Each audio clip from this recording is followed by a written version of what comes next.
ذکر کا معنی، اس کا مفہوم، اس کی گہرائی، اس کی ڈیپتھ پہ جائیں، پھر دیکھیں اللہ سے جب آپ ہم کلام ہوتے ہیں اور ذکر کے ساتھ، وہ تب ہوتا ہے کہ فاذکرونی اذکرکم۔ نبی یونس علیہ السلام نے دعا کی تھی لا الہ الا انت سبحانک انی کنت من الظالمین۔ وہ الفاظ نہیں تھے، وہ جذبات تھے، وہ اپنے گناہوں کا اعتراف تھا۔ جو نبی آدم علیہ السلام نے دعا کی تھی ربنا ظلمنا انفسنا، گناہوں کا اعتراف تھا، وہ اللہ کے سامنے خود کو یوں پیش کریں گناہوں کے اعتراف کے ساتھ، اور جو ذکر کرنا ہے اس کو سمجھیں جو اللہ کے پیغمبر نے بتائی ہیں ہمیں۔ جو ایوب علیہ السلام کی جو دعا ہے انی مسنی الضر وانت ارحم الراحمین، اس میں کیا ہے؟ اس میں بھی بے بسی کا اظہار ہے، اللہ میں بے بس ہوں، تو بے بس نہیں ہے گا، ٹھیک ہے۔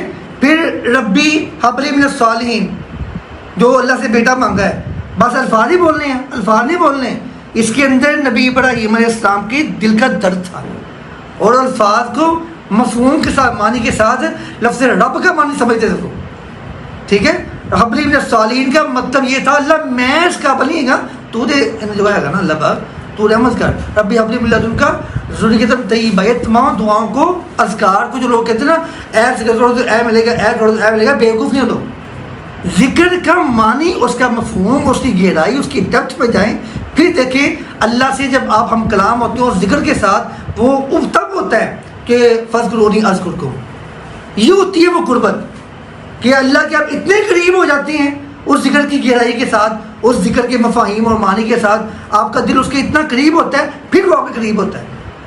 بشکر لا تکفرون، یہ تب ہوتا ہے۔ اے جناب کسی کے بار بار کہتے ہیں کہ ذکر ذکر ذکر، یہ ذکر ایسا فضول چیزیں والی ہیں۔ قرآن نے کہا فقلت استغفروا ربکم انہ کان غفارا، ہم نے کہا جی استغفر اللہ پڑھو، پڑھو نہیں، استغفار کرو، اپنے گناہوں کی معافی مانگو، اللہ پھر اولاد دے گا، پھر مال دے گا، پھر اسباب دے گا، بیٹے دے گا۔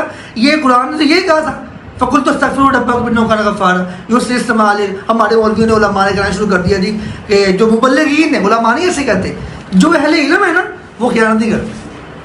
وہ میں نے دیکھا اس چیز میں اکثر اہل علم پوری خیانت کرتے۔ یہ مولوی جو سیکھ جو مبلغین ہیں، جو مطالعہ کی ڈیپتھ میں نہیں جاتے، وہ اے ذکر کرو، اے کرو، قرآن کہہ رہا ہے فقلت استغفروا ربکم انہ کان غفارا۔ لیکن سر وہ پھر وہ چیز اثر بھی تو رکھتی ہے نا، کون سی؟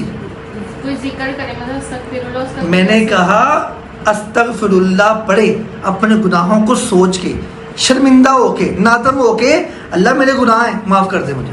لیکن ہم عام روٹین میں گھر میں کام وغیرہ کرتے ہوئے پڑھتے جائیں، اب یہ سوچ تو نہیں کہ میں نے یہ گناہ کیا یا یہ گناہ کیا۔ دیکھیے میری بات سنیں، اللہ کے پیغمبر نے کہا میں اللہ سے استغفار کرتا ہوں دن میں 100 مرتبہ۔ اللہ کے پیغمبر گناہ گار تھے؟ نہیں تھے، پھر کیوں کرتے استغفار؟ صرف گناہ ہو تبھی استغفار کرنا ہے؟ گناہوں کے بغیر بھی کریں گے اللہ آپ کی درجات بلند کرے گا، اللہ آپ کو گناہوں سے محفوظ کر لے گا، اللہ گناہوں سے بچا لے گا، ہونے والے گناہوں سے بچا لے گا۔ استغفار کا یہ مطلب ہے جو قرآن نے کہا نا کہ انا فتحنا لک فتحا مبینا لیغفر لک اللہ ما تقدم من ذنبک وما تأخر۔ اس کا معنی بعض مفسرین نے یہ کیا ہے کہ اللہ آپ کو گناہوں سے محفوظ کر لیا، اللہ نے آپ کو بچا لیا۔ پیغمبر تو ویسے گناہ کرتے نہیں ہیں، ٹھیک ہے نا۔ اس لیے جو اذکار کرے ان کی ڈیپتھ میں جائیں، پہلے ان کو سمجھے پھر اذکار کرے وہ بولے۔